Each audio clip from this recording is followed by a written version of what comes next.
இந்த சேகர் பாபு கோவில் உண்டியல் திருடன் என்று நான் நேரடியாக குற்றம் சாட்டுகிறேன். ஏனென்றால் யோசித்து பாருங்கள், பழனியில முத்தமிழ் கடவுள் முருகன் மாநாடுன்னு அரசாங்கம் நடத்தியது. எங்கிருந்து பணம் எடுத்தீங்க?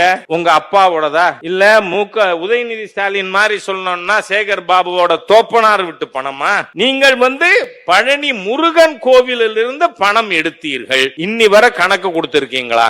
நீதிமன்றம் சொல்கிறது 76 பெரிய கோவில்களோட கணக்கு இதுவரை கொடுக்கவே இல்லை. கணக்கு யார் கொடுக்க மாட்டான்?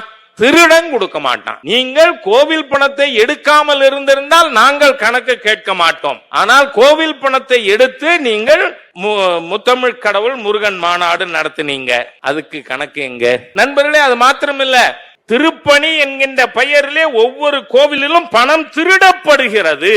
ஏனென்றால் சமீபத்தில் 5 மாதங்களுக்கு முன்பாக திருச்செந்தூர் முருகன் கோவில் கும்பாபிஷேகம் நடந்தது. திருச்செந்தூர்ல எத்தனை கோடிக்கு கும்பாபிஷேக செலவு?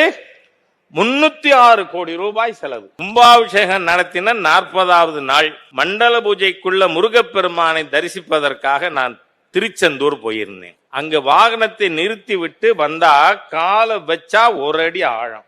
ஏன்? கான்கிரீட் பிளாக்ல கட்டப்பட்டு இருப்பது. நீ சிமெண்ட் போட்டு கட்டி இருந்தீங்கன்னா அது கீழே போகாது. மண்ணை கொட்டி கட்டினா 40% சிவில் ஒர்க்ல இந்த தமிழகத்துல ஊழல் நடந்து கொண்டு இருக்கிறது. கமிஷன் எவ்வளவு? 40%. இது ஆட்சியா? பேய்கள் ஆட்சி செய்தால் பிணந்தென்னும் சாத்திரங்கள். ஸ்டாலின் ஆட்சியில ஒரு கட்டடத்திலையும், நான் ஏதோ மேடையில நண்பர்களுக்கு சொல்ல வேண்டும் என்பதற்காக சொல்லவில்லை, எந்த பள்ளிக்கூட கட்டிடம் கட்டி இருந்தாலும் அத திறப்பு விழா நடத்துவதற்கு முன்பாக மேலே இருக்கின்ற காரை இடிஞ்சு குழந்தை மேல விழுதா வேலையாங்க? இந்த ஆட்சி இருக்கலாமா? இது சாத்தானின் ஆட்சி, தூக்கி எறியப்பட வேண்டும்.